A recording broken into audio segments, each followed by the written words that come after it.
Mesdames, Messieurs, mes chers amis, je mesure évidemment l'honneur qui m'a été accordé et la confiance qui m'a été donnée au moment de prendre les fonctions de secrétaire général de l'Organisation de la micro-francophonie.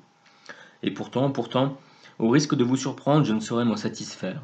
Je rappellerai que, tout comme l'ensemble des secrétaires généraux adjoints de cette session, j'ai été le seul candidat au poste que j'occupe désormais. Je n'ai eu ni à incarner un espoir, ni à défendre un projet par rapport à d'autres.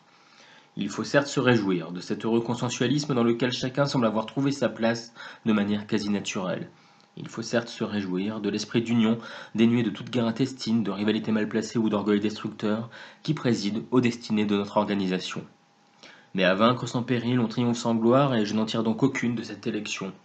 Au contraire, elle m'engage, elle nous engage tous, à dépasser cette apparente facilité pour tracer un chemin plus complexe qu'il n'y paraît. L'adhésion unanime qui est la nôtre aux valeurs proclamées dans notre charte ne doit pas nous les faire regarder comme des évidences déjà conquises.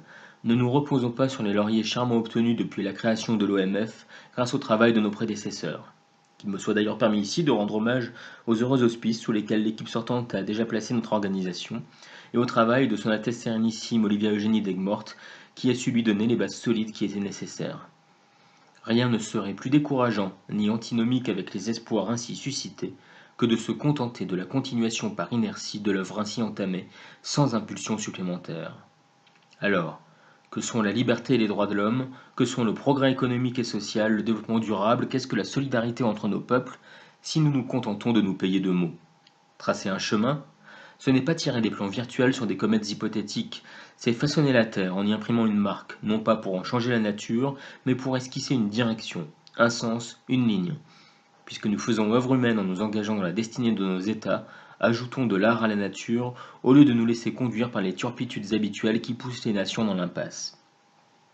Nous avons, nous francophones, une vocation à agir.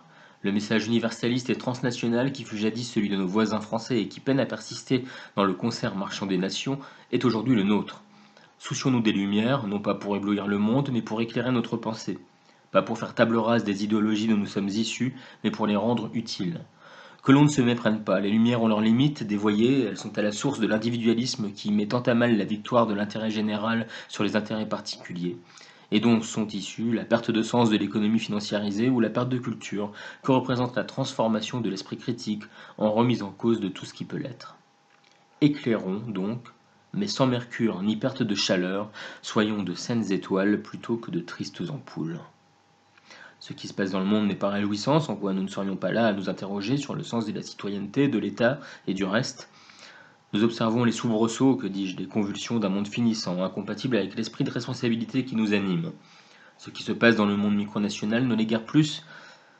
Quel avenir dessine la plupart des micronations, sinon une version 2.0 du même chaos? N'est-ce pas l'écueil naturel qui nous guette? Que constatons-nous?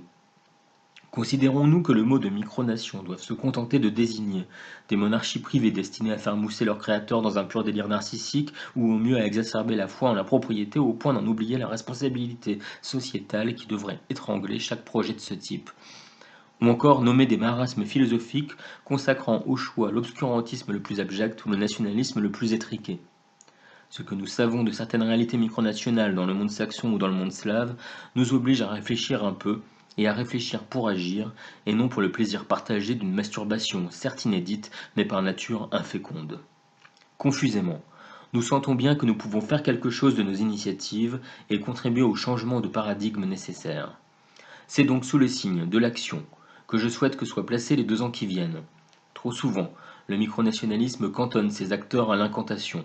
Les micro-francophones n'en sont plus là, la micro-francophonie est un humanisme, et à nous de continuer à le prouver. Je veillerai donc à ce que la promotion soit faite de tout ce qui, dans nos nations respectives, peut contribuer par émulation et par action concrète à la mise en œuvre de nos valeurs. Je veux saluer ici, entre autres exemples non exhaustifs, les engagements forts que constitue la charte écologique que Flandrin 6 est en train d'écrire, sur la base non pas de grandes notions philosophiques déconnectées des réalités, mais d'actions concrètes utiles à développer par capillarité. Ou encore le Pacte austrasien qui propose des actions ancrées dans le réel et pas simplement une adhésion à des objectifs. Ou encore la monnaie locale aigues-mortaise qui fera le jour dans quelques semaines et donnera au circuit court et à la consommation responsable sur place des contours sensibles. La liste pourrait être beaucoup plus longue. Je sais que chacun d'entre vous en a encore sous le pied, et que de beaux projets susceptibles d'embellir la planète, de faire œuvre, de faire sens, ont vocation à émerger dans chacune de nos nations dans les mois et les années qui viennent. Les occasions et les raisons de s'engager et d'agir ne manquent pas. Le rôle de l'OMF, tel que je le conçois, est bien celui-là, une organisation utile, ancrée dans le réel, qui contribue à donner un peu plus d'ampleur à chacune de nos actions. Que faire? Nous le savons. Comment faire? Il n'y a pas 36 méthodes pour exister. Il faut de l'argent et de la notoriété. Sur ce dernier point, je vous propose une action concrète immédiate. Pour que notre voix compte, il faut la faire entendre. Et pour la faire entendre, il faut avoir quelque chose à dire. Il est indispensable que, à un rythme régulier que je vous propose de définir ensemble, le Conseil émette des avis et communiqués qui, face à l'actualité, donnent à entendre la petite musique micro-francophone auprès des médias. La notoriété passe aussi par l'expansion continue de notre organisation. Un petit nombre de micronations francophones vivent et agissent en dehors de l'OMF. Il me paraît primordial que sous une forme ou une autre, nous tissions des liens avec ces nations. La micro-francophonie n'est pas une chapelle ou une boutique d'arrière-cour. Quant à l'oseille, nous avons beau multiplier les jardins, nous ne parviendrons pas à la faire pousser toute seule. C'est un petit peu là que le bât blesse jusqu'ici, et je souhaite que nous soyons en mesure, sous un an, de mettre en place une structure qui, même symboliquement, puisse, chaque année, grâce à la contribution de chacune de nos nations, porter, aider ou enclencher le financement participatif de projets locaux en phase avec nos objectifs. Une sorte de grand prix de la micro-francophonie, si vous voulez, qui puisse témoigner de notre ancrage dans le réel, dans l'humain et dans l'utile. Ce sont 3 exemples parmi d'autres. L'OMF a la chance de bénéficier d'une équipe de secrétaires généraux adjoints aguerris.